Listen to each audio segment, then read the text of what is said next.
Já ouviu a voz de Deus hoje? Que tal ler a Bíblia antes de dormir? É muito bom ter a sua companhia. Estamos estudando o Evangelho de Mateus e chegamos no capítulo 9.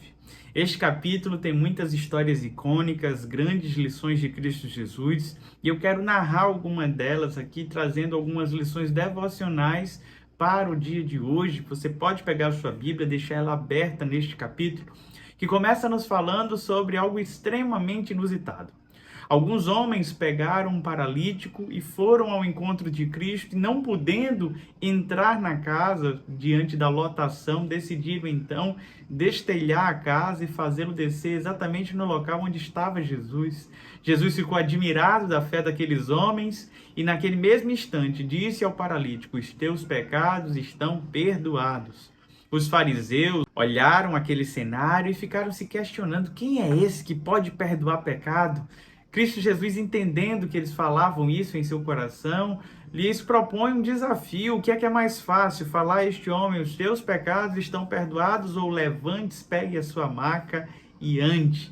Para que vocês saibam que o Filho do Homem tem autoridade sobre a terra, ele ordena então aquele homem que pegue a sua maca, levante-se e ande. Assim ele restaura por completo a vida daquele homem mediante a fé dos seus amigos que o levaram até Cristo Jesus. Sabe o que eu entendo nesse texto, que é primordial para as nossas vidas hoje, é que eu e você possamos ser como estes amigos que carregaram este homem que não tinha nenhuma condições a um encontro com Cristo. E que possamos entender que Cristo Jesus pode muito mais do que nos curar. Ele pode perdoar os nossos pecados, pode nos salvar. Na sequência do texto, o evangelista Mateus nos conta como foi o seu chamado. Ele, que era um coletor de impostos, quando Cristo Jesus passou e se deparou com ele, o convidou: venha, segue-me. E a partir daquele momento, este homem deixa a coletoria e passa então a ser um discípulo fiel do Senhor. Houve um determinado momento que Cristo Jesus teve um embate mais uma vez com os fariseus. Eles questionavam por que aqueles discípulos de Jesus não jejuavam. E Cristo fala: olha, enquanto estamos na festa, enquanto o noivo está presente, não se deve fazer jejum.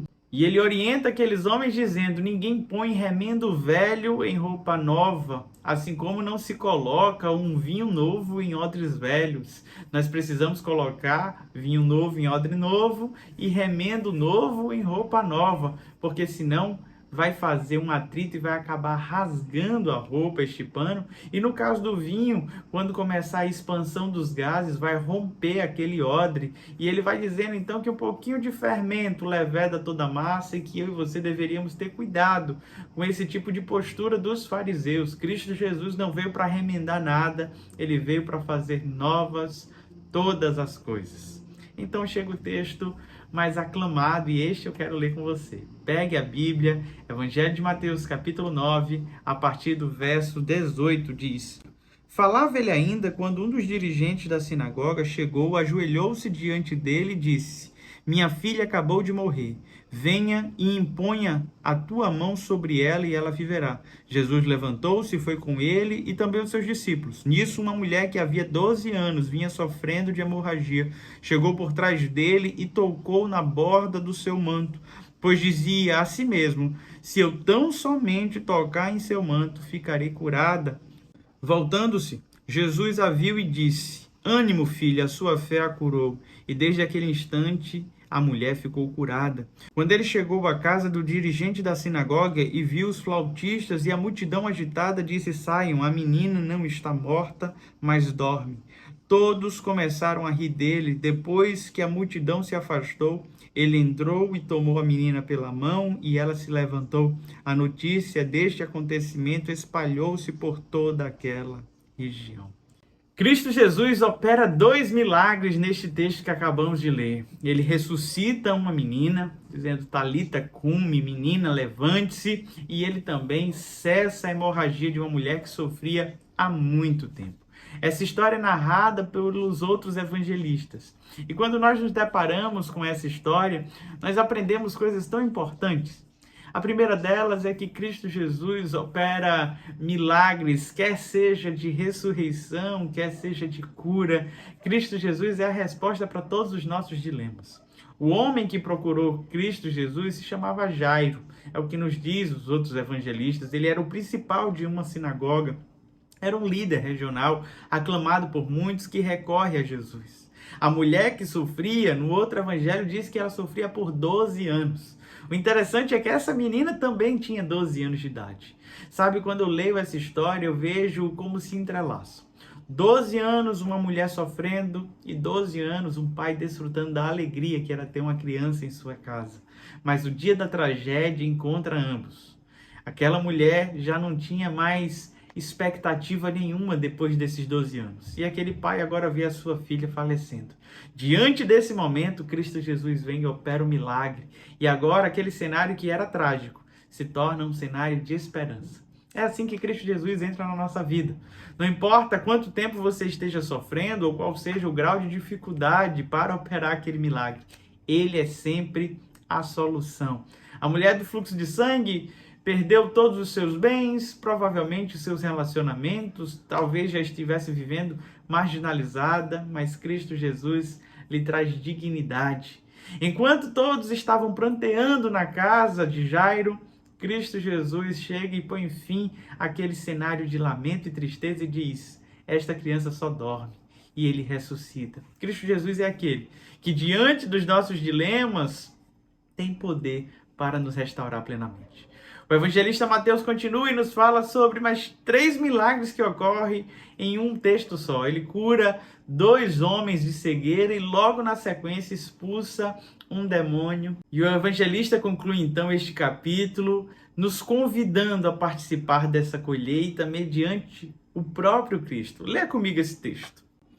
Evangelho de Mateus, capítulo 9, versículo 35, Jesus ia passando por todas as cidades e povoados, ensinando nas sinagogas, pregando as boas novas do reino e curando todas as enfermidades e doenças. Ao ver as multidões, teve compaixão delas, porque estavam aflitas e desamparadas, como ovelhas sem pastor. Então disse aos seus discípulos: a colheita é grande, mas os trabalhadores são poucos. Peçam, pois, ao Senhor da colheita que envie trabalhadores para a sua colheita. Cristo Jesus estava passando de cidade em cidade, ensinando, curando, operando seus milagres, mas houve um momento que ele contempla as multidões. E ao contemplar as multidões, seu coração se enche de compaixão. Se eu e você queremos ter compaixão, precisamos abrir os nossos olhos, estar atento a quem nos cerca. Muitas vezes nós temos uma compaixão seletiva. Escolhemos pautas, escolhemos cenários onde o nosso coração se sensibiliza e ignoramos todos os outros que sofrem. Compaixão é sofrer junto, é participar da dor do outro para minimizar a sua dor. A dor daquelas pessoas não eram simplesmente necessidades físicas, era uma necessidade espiritual. Estavam aflitas e desamparadas, precisavam de norte, precisavam de um pastor. É por isso que a solução de Cristo Jesus é uma solução espiritual. Ele diz: a colheita é grande e poucos são os trabalhadores, orem ao Senhor da colheita para que envie mais trabalhadores. A solução é que mais pessoas como eu e você estejam dispostas a cuidar, a discipular, a evangelizar, a colher os frutos que o Espírito Santo está plantando.